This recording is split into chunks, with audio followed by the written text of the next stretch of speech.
G'day Commanders, welcome to another Beyond All Reason video. Today we are going to be looking at the front line. We're looking at two of the best players in the world. We're going to be focusing on the two team captains. Number one, Clankosaurus over here, 64 OS, previously known as Chevrolet. And on the south side, we're going to be looking at OS 57 Zeph.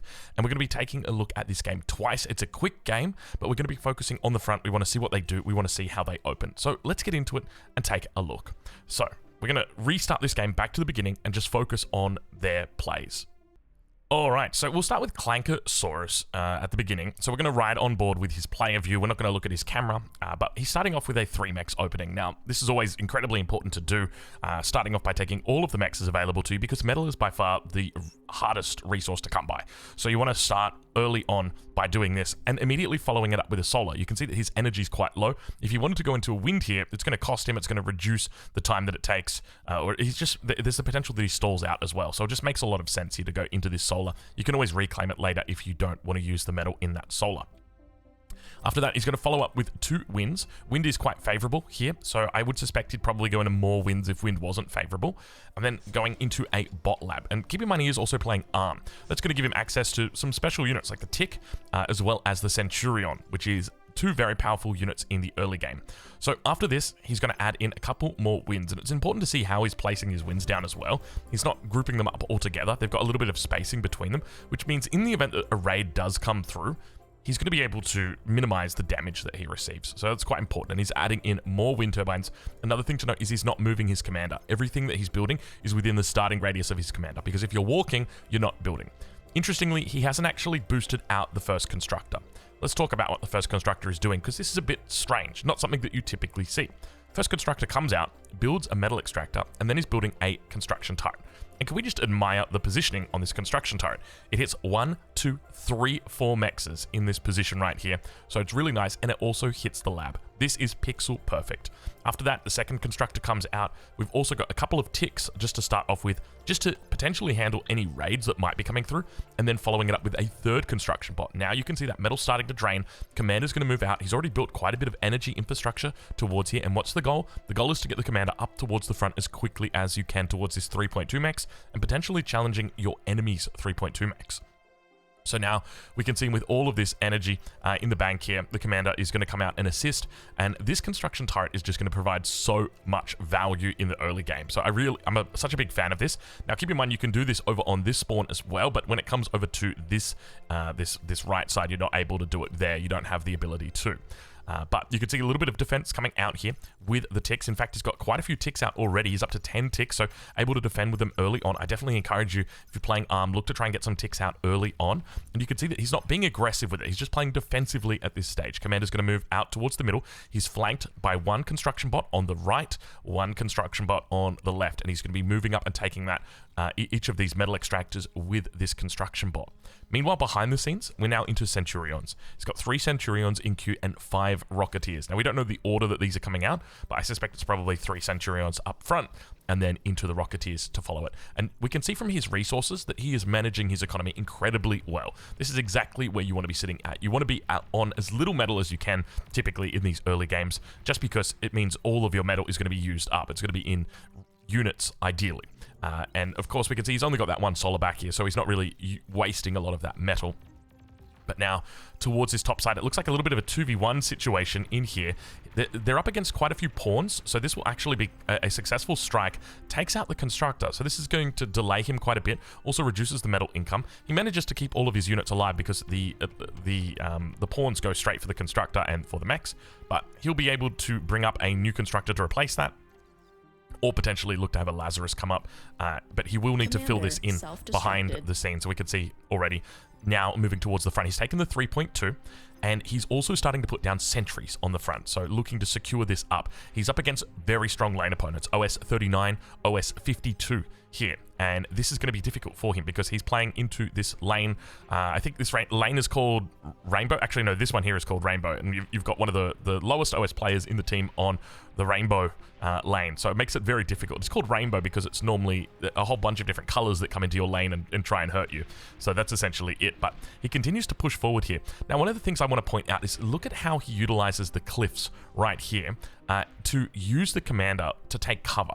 So basically, if there's any rocket bots that try and fire at him, he's got the cliff that now allows him to repair up here 100%. So it's a really smart utilization of the terrain. Of course, he's also got bots, which means he's able to walk over this as well. So it makes it quite easy for him. And indeed, he did open with 1, 2, 3 Centurions. Ticks still on the back here as well, yet to move in, and now going to be starting with Beamers. Now, keep in mind with Beamers are quite good in this situation because they've got 490 range compared to the range of the opponent. If we can hover over it, it's not telling us right here. It is 375. So they outrange them by 15, which is incredibly important to have Pork, which means Porcupine or defenses that can outrange the enemy's rocket bots. So quite a nice push is coming on here. Loses the Centurion, so a little bit of a miss micro right there. Got to be careful of the commander. Always the risk of a D-gun. And he's going to try and focus the commander down. Beautiful control. D-gun falls a little bit short. But behind the scenes, we can see he's got a little bit of trouble here. His lane opponent, or rather his lane ally, his ally, let's just go with ally, has left a little bit of a hole in here. Now, normally this is potentially filled by another player. Normally you would see, say, the white player. You can see how... I'll just pause it here just to explain a little bit about the roles. So normally what happens is Brown is going to be coming in and holding this angle specifically and looking to try and challenge and push out over here. White is expected to come in and fight upon this angle here, and you often see them basically taking this space right here. And then that allows this lane, Rainbow, to essentially cover over here. And then, as you can see, Red's got this. And that's essentially what's happened over on the other side. So you can see here we've got the 52 OS player, and he's done exactly that. And we've got one player holding in the canyon, whereas one player is holding here. Because of that, there's a lot of pressure that's now on the one of the lowest OS players on the team. And he's being 2v1, so you can actually see there are multiple colors in here. And keep in mind, this is also like, you've got an OS 27 against 2 players, and they're 57 and 39. Even if the shoe was on the other foot, if you had one OS 50 player that was facing off against like an OS 27 and an OS 22 here working together, they should be able to beat him out, just because they'd have way more resources than he would. He's got more skill, they've got more resources. So that's essentially it. And you can see that this is now starting to impact other lanes because a bit of a hole has opened up. Because this defense has fallen away on the front, it now means that an attack can come through from the side, a bit of a flank. So that's essentially what's happening here. Let's just check in with the economy and see how he's doing, how he's scaling back home. So what's interesting to note is there's not really much scaling that's going on. Normally, one of the things I was very aware of or looking for was that you want to add in that second construction turret. You want to add in that wind scaling. We don't really see that. A lot of the fighting, or a lot of the resources are just being spent towards the front. We've got that initial beamer up. That's essentially it that's happening right here. So there's really not much focus on the economy here for Clankosaurus, or Chevrolet as he was previously known. A little bit of a push coming out towards the enemy position. But he's denied the enemy 3.2. That's another thing to note. He's secured his own. So he's become, as you can see, like a little bit of a thorn in the side of the enemy. But by the same token, his other team captain, the team captain on the other side, is doing the same thing. He's going to recognize this. He's going to make moves over towards this west side. And we can now start to see he's got quite a few rocket bots coming out. How's that lab looking? Nothing coming out of the lab at the moment. He's stocking up a whole bunch of metal as well, so could be looking to potentially send that to tech. That's always an option, especially if you see something falling like this. Tech should definitely be looking to get out a Fat Boy. He's got the heavy trans as well. I haven't seen the trans out just yet, but there we go. Or rather, I haven't seen the Fat Boys out just yet, but the commander does go down, and with that, looks like it's taken out quite a bit of units as well. So Clankosaurus is now going to come up over towards this position here and look to try and, and recover this wreckage. But we can see Zeph is already there with the commander. He can degun if he needs to. This is a Centurion and the commander. But meanwhile, towards the front, the beamers are being added in. He's also added in 2 construction turrets. This is not only going to be building things, but it's also going to be repairing units that are low on health. Keep in mind, repair is free, so you want to be taking advantage of it as much as you possibly can. There's a lot of low health units up here as well, so you definitely want to be utilizing it where you can. Meanwhile, back towards his main base, we've now got the T2 constructor that's been dropped off, and he's still scaling energy a little bit slowly, and once again, we do see that spacing that he's got. Instead of going like this, he's gone and added just that one little bit of spacing, and that's going to reduce the chance of them chaining. It's going to reduce the potential damage that gets done in the event a couple of units get by and a bit of a raid happens. Beam is now holding against the thugs, forcing them back for the moment. And still, what I find quite interesting is he's just gone into like 12 Rocketeers, a couple of Beamers on the front, and that's essentially it. Meanwhile, like there's no other units that have been added in, and he feels very comfortable with that. Still just the 2 construction turrets up towards this position now. It's going to help him hopefully accelerate that metal income. You can see he's actually, I don't know whether this is a little bit of a mistake. I'm just going to pause and just talk about this. One of the big things that I find is you need to very much play around this T2 timing. The knowledge that you're going to get a T2 constructor at, say, the 6-minute mark or the 7-minute mark, you want to try and play around that. I think it's quite important, but we don't see him doing that. What do I mean by that? I mean that you should have construction turrets, at least 1 to 2, in the position ready to drop build power into these advanced energy or advanced metal extractors as quickly as you can, and try and get them up, because these go from a 1.8, if we take a look back here, to a 7.3. So it's basically like an extra 5 metal. So the sooner you can get these up, the better. And what's interesting to note is that his metal is actually quite high in this position. He's also got the solar that he can reclaim, so technically more than 1,000 metal sitting in the bank.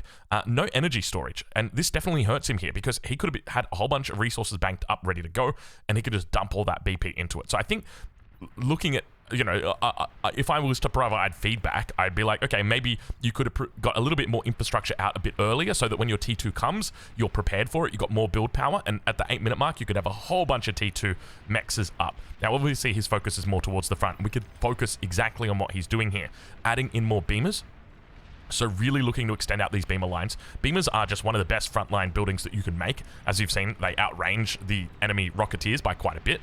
Easy to repair as well, so you can double up your build power with this. And on top of that, it's a little bit harder for them. They've got quite a bit more health if you were to compare it to a light laser turret, and they're able to survive through the fat boys quite a bit. But we can now see a second lab coming down on the front. He's going to be going into a vehicle plant, of all things, and we see construction vehicles coming out, so I would suspect he's probably going to be moving into a T2 vehicle lab from that.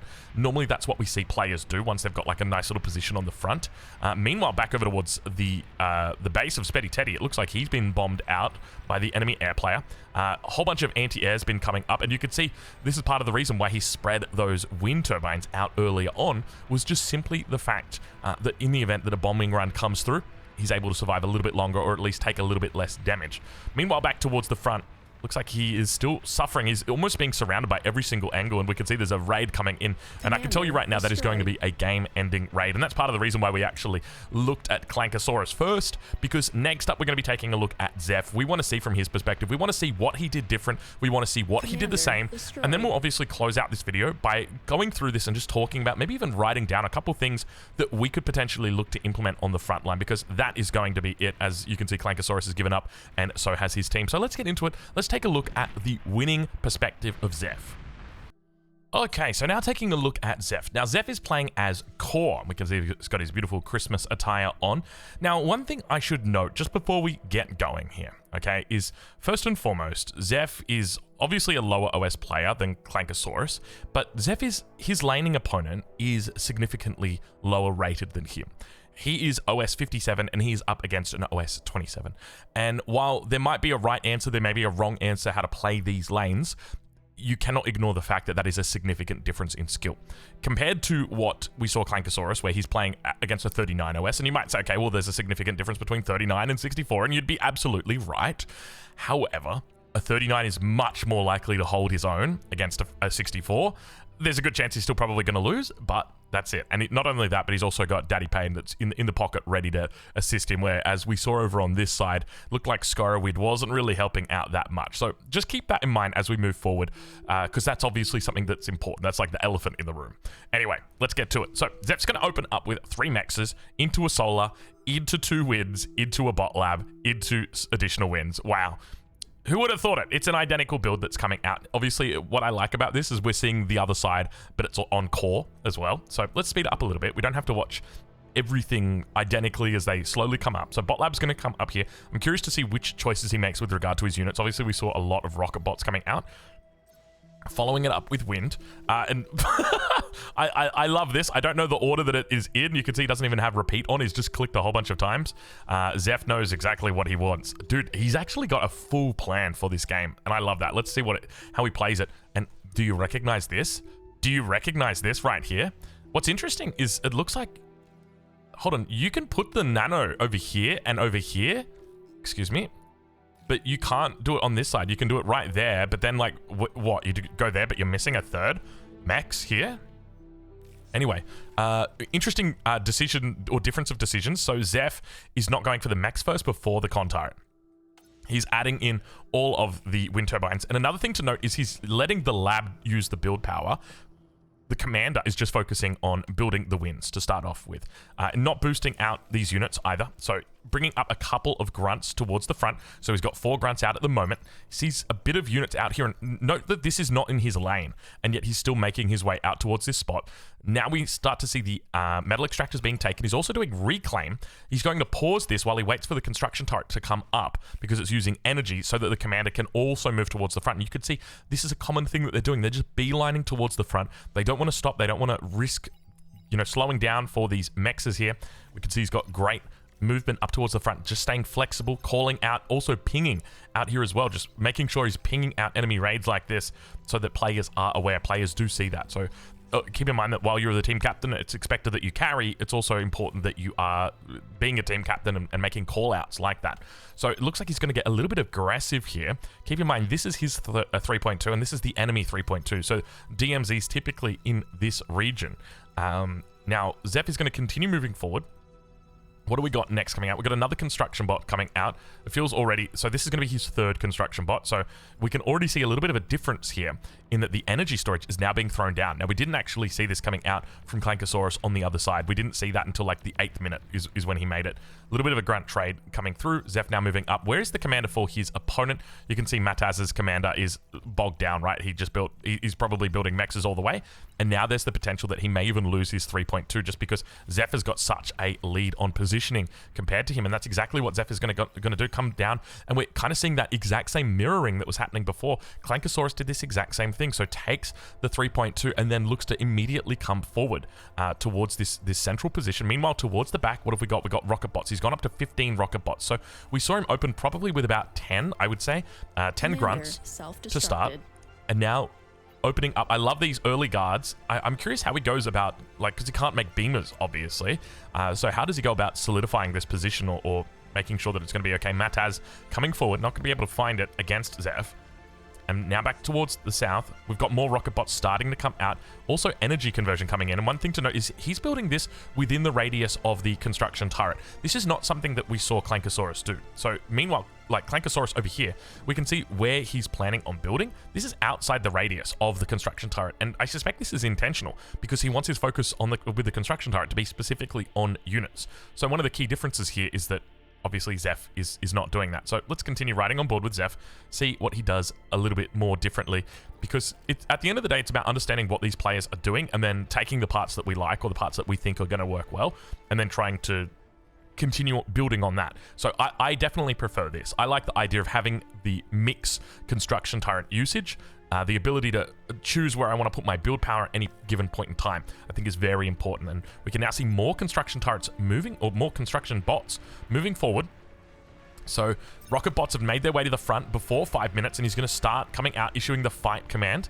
So he's just really putting his best foot forward, and we can now see that there are light laser turrets coming up, or rather guards coming up, and he's going to continue putting on the pressure. His opponent yet to actually get that, instead going into thugs. Okay, so interesting choice, but definitely a viable option. Beamer now going to come down from his ally as well, so Intas is assisting here by putting down the beamers. He knows what his job is. Throw down those beamers for us, brother. Meanwhile, back towards this south side, we see that he's added in a second construction turret. So you remember what I was talking about with Clankosaurus? This is what I kind of expect.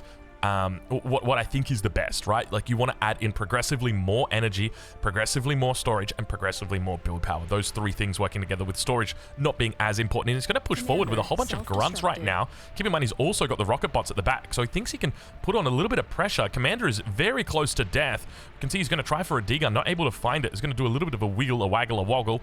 And Zeph now going to move forward, potentially take the 3.2 from his opponent. There's the commander going down. We knew it was only a matter of time. He knew it was only a matter of time. And now you can see that Mataz is starting to really fall. So really just putting the pressure on with the early rocket bots. I like the way that he played this, going into the grunts to help defend against the enemy. And then at the same time, making sure that he's got rocket bots to back them up very, very quickly. Whereas over on the other side, we saw the Centurions coming out. Centurions are quite good, even against rocket bots, just because they're quite easy to they're quite easy to repair. Meanwhile, back towards the base, take a look at this. We've got our third construction turret now coming out together with our fourth construction turret. Remember, we are expecting our construction bot. Oh my lord. Someone link him a guide. Yeah. Hey, somebody link him a guide. What are you doing? This is really bad. Yeah, this is crazy, dude. 6 minutes 30. This guy is. Oof. Look, I don't want to talk smack Pacific Terminator, but my brother in Christ, you got to go watch an eco guide for glitters, because this is definitely not acceptable. Not in the high OS lobby. I'll say that right now. I mean, there's just way too much here. 4 nanos, a lot of wind. Anyway, yeah, that's essentially it. So this is a very that's a very slow T2 for Zeph, we'll say that. Meanwhile, towards the front, so we see him looking to come and contest this wreckage, and it looks like it's going to be D-gun. You can see the command coming out from Daddy Payne saying D-gun this. I don't know if it needs to be D-gunned as soon as, because you can see Mataz here. Mataz's got another commander. I don't know if he rezzed this commander. I would assume he got given the commander by an ally just to try and use on the front. Actually, yeah, it's an armed commander and he's got core units, so yes, that's definitely the case. But it is okay, he's gonna continue pushing forward. Only the single beamer. You know what I'd like to see? I'd like to see Intas actually give this constructor over to his core ally so that he can go about building more beamers across the front. Because look at the resources he's got in the bank. He's got a huge amount of resources that are building up here. And meanwhile, behind this, take a look at what we're seeing. Something quite interesting. You know, remember, think back to that the early stages. We saw the grunts. He queued up 1 million grunts, and now we see 50 grunts queued up in this lab. So what he's doing here is just making sure he's constantly being able to balance, well, not balance, but he's able to utilize his build power. So what happens with your build power, whenever you're building a unit, there's a little bit of downtime that happens right there. And what your construction turrets can do is now immediately look to come towards this second unit instead. So they can basically just alternate, flip, flop, go between them, flip, flip, flip, flip. And that allows him the ability to have a lot more uptime, use a lot more metal with those construction turrets. And look at the number of grunts we have got behind this. So, back towards the front, Zeph continues pushing forward. He's going to look to try and take the enemy 3.2 mechs, and just building up that number of grunts and doing this somewhat hidden. You can see he's got the jammer here as well, so his enemy doesn't know about this build up behind the scenes. Meanwhile, we finally have the T2 coming out at the 8-minute mark, so very late T2 here. Normally for your best player on the team, you would expect a T2 about the 6-minute mark would make the most sense. And now Zeph is going to push forward here, look to pick up all of this reclaim field, and we have the big push coming in. Let's see how he plays it. 2 commanders. Now keep in mind, grunts are very quick, so he's definitely got the ability to move around the edge here. He could go out towards this spot. He needs to be cautious about losing these grunts. And what does he do? He splits off the second group of grunts.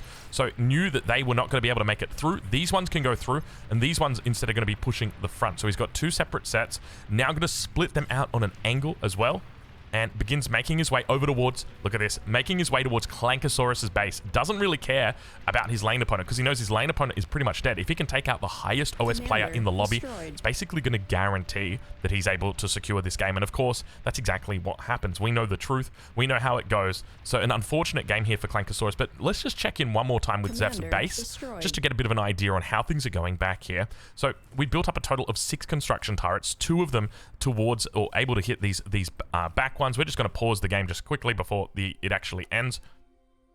So we've got the T2 that's come through. He's completed 2 of the advanced metal extractors. Whole bunch of constructors in here as well, providing BP, and he is just spamming out units like crazy. So basically looking to convert on the fact that he's won his lane. So if we think about it, right, like this front is a monolith. They are acting all together, right? That, at least that's the way that it should be. So you've got these independent lanes where people are holding. And the trouble is, as soon as one of them falls, it now opens up a gap. Because all of our defenses, if we take a look here, all of our defenses are towards the front. All of our units exist here. All of our porcupine, our defensive buildings are here. So as soon as you've got this opening, you've now got an ability to charge through and doing exactly what he's doing. Look at the line that he's taking, the way that he's coming through like this. It is opened up completely, and that's why it's so important as the tech player to make sure that you spot this out early. And I don't know why bro is building sprinters, but holy moly, we got to have a chat, guys. We got to have a chat. Like, I don't want to disrespect anybody right now, but it is not the season for sprinters, my friends. Probably, I mean, you know what? It's probably the right call, but you know what would have been the right call? Like a fat boy. A fat boy to this lane at 7 minutes would have been the right call. And then at the very least, you can kind of hold against this. It stops it from happening. You can put the pressure on, that sort of thing. But anyway, let's not get off topic. Let's focus on the front. That's our main focus here. So he's scaled the economy incredibly well. So if we look at Zeph right now, he's sitting at 1200 energy, which is crazy good. When it comes to his wins, so he's scaling wins down towards the back. He's scaled it over towards the front. Doesn't have the coverage anymore, but it's still obviously going to go up. He can always move into advanced solar if he needs to. Keep in mind, advanced solar are actually just as good with regard to like their metal cost as a fusion. So, or at least on the new patch they are, I should say. On the old patch, I don't think they are. This is old patch. This is not the season 3 changes just yet. But yeah, that's essentially it. So he from here, all he does is he will just go and take every T2 mechs, maybe look to scale economy a little bit behind that, and then potentially you'd see a T2 lab put down on the front. So either T2 vehicles, T2 bots, doesn't really matter. And then I would suspect probably vehicles, and then yeah, from there. I mean, you'd ideally want to do that with ARM, but anyway, that's it. Let's go do a little bit more study and just talk about what we like, what we don't like, and compare these builds. Because at the end of the day, obviously there's a winner in this game compared to a loser, and you can obviously point at that and be like, okay, well, you know, the winner build is better, but that's not everything. There are so many factors that are involved in this game, so let's talk about them. Alright, so you'll have to excuse my bar at the top of the screen. I probably shouldn't have pointed it out to you because now you've realized, and it's quite ugly. The reason why that bar is there is so that we can alt-tab. I can't alt-tab otherwise because of full screen, so that's essentially it. So we're going to draw out what we think might be a decent build order. So everyone's definitely agreeing on the start, aren't they? So we're going to go like a 3 mechs into 1 solar, into 2 wins, into lab. And that's bot lab. For everybody. So that's definitely the agreement so far. I also really like the way that they go into constructors first instead of going into units first. And that's something, a difference that I sort of made. Now, of course, you can make units first if you want to be aggressive with those units. But if you're going to play defensive, there's no point in going units first. There's just no need. Like, if you make 5 ticks and park them right here, what are they going to do? They're just going to chill out. You don't need them. So go constructors first. So definitely constructors first. So you can even do 2x cons first.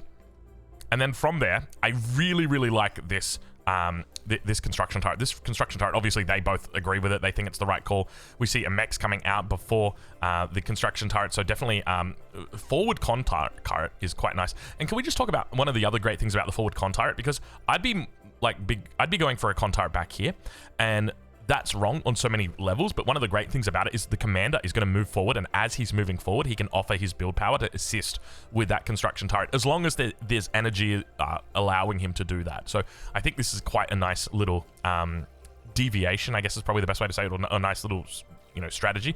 So that's definitely a smart move. We haven't really talked much about units. I would just say units are a very personal thing, right? Like, some people love certain units, some people hate them. I've seen people say that Genesis is the best unit in the game, and some people say it's absolutely terrible, never make it. So it really just comes down to personal preference when it comes to units. But I think our main focus, at the very least, is on trying to understand what the early game looks like, trying to get a solid build order out. And another thing that they are definitely agreeing on is the number of constructors that are going to be coming out to assist. So we definitely want to go 2x cons up the side. So that means up the flank of the commander as the commander's walking down the middle. So you can see we've got Clankosaurus here building this one, and then we've got 1 constructor up here, 1 constructor down this side. And by the same time, Zeph is doing that, and we've got the 1 constructor that's filling in at the back, and they're kind of like helping each other out, which definitely makes sense if there's, you know, if there's mechs on the way. So that's definitely the right call. So 2 cons up the side or up the flank of the commander, definitely the right call. I like this energy storage early. I will say that right now. Now, this may also depend on your metal. So we saw a bit of a reclaim coming in from Zeph. He reclaimed up this patch of rocks, whereas I don't think Clankosaurus has done any reclaim. So that could be it. Also, the fact that he's going into a more heavy metal unit. You know, they're a bit of a rock band, this Centurion. And because of that, you know, we see rocket bots coming out on the side of his opponent, and that gives him that extra metal, that spare little bit of flex that he can say, okay, I'm now going to go into this energy storage. So I like early energy storage is definitely, Really, really nice. And the reason why you want that is because, number one, overflow, but number two, situations like this. So you can see the wind is very high, so the overflow that's coming through is massive, and that just allows you to store that up. And there will be times where that wind goes from 16 down to 0, and it happens on glitters all the time. And this is just going to give you so much extra space to buy you time, whether that's to drop down solars so that you're able to catch up, or whether it's winds, or whether it's just so that you're able to get that extra little bit of energy onto the front lines potentially. So he does run out of metal eventually. So he's out of metal now. Self-destructed. I also like building T1 Econ within range of Nano. So this is called a Nano, a construction turret. So I'll call it Con turret here. So I think this is definitely a smart move on this side.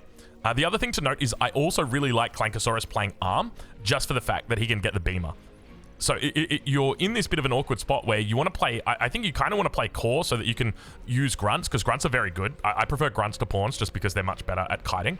But you also want to have the Beamer. So it's almost like you want to ask for a T1 Con. I'm going to start doing that, man. We need to start asking for a T1 Con from our Arm allies playing as Core, on the front at least. Alternatively, you can just play as Arm and just do the exact same thing, and then you've got Beamers. So I'm going to put here, right, Beamers on the front, 100%, and then push 3.2 mexes with Commander. So we can see both of those players doing that same thing. So this 3.2 mex is being pushed. This 3.2 mex is being pushed. They've secured their own back on these little respective spots. So definitely both following the exact same plan, same build order.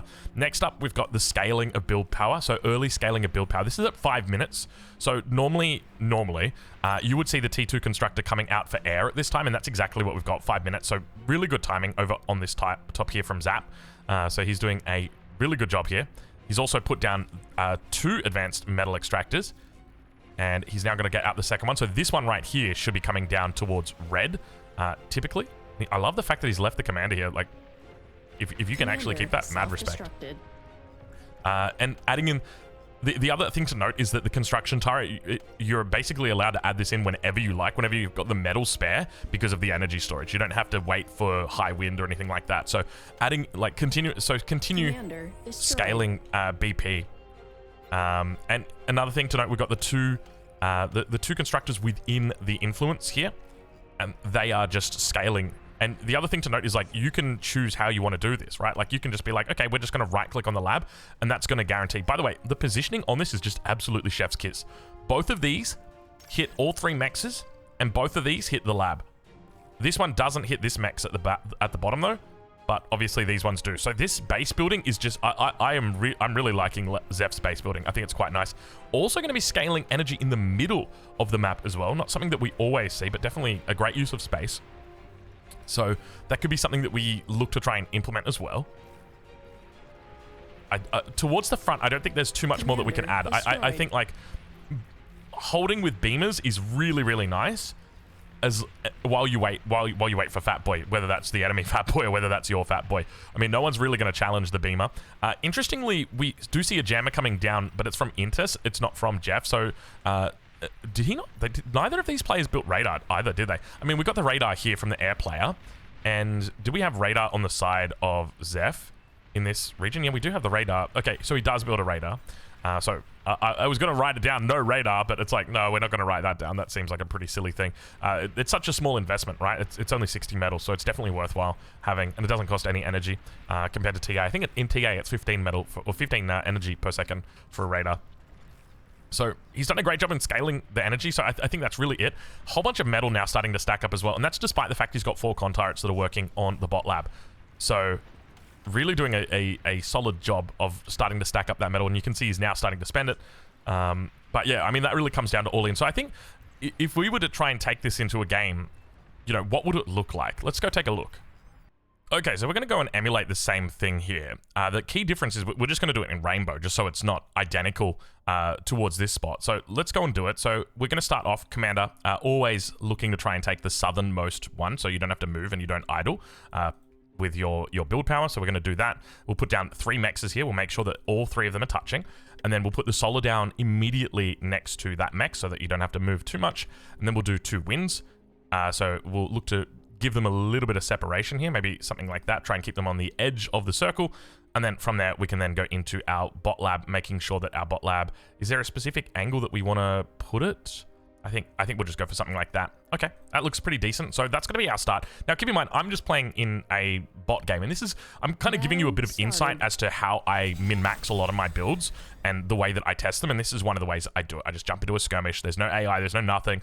It's just me and the vibes, and that's essentially it, and that's what we're kind of testing here. So what we can do is I'm tempted to speed up the beginning, but one thing that you'll notice here is that you will idle out just for a very little bit, at least in single player. So one of the things that you'll need to do is just boost this guy up to 20%, and now you can come back over here, and that's just because you don't have enough energy to build all three of them next to each other, one by one by one.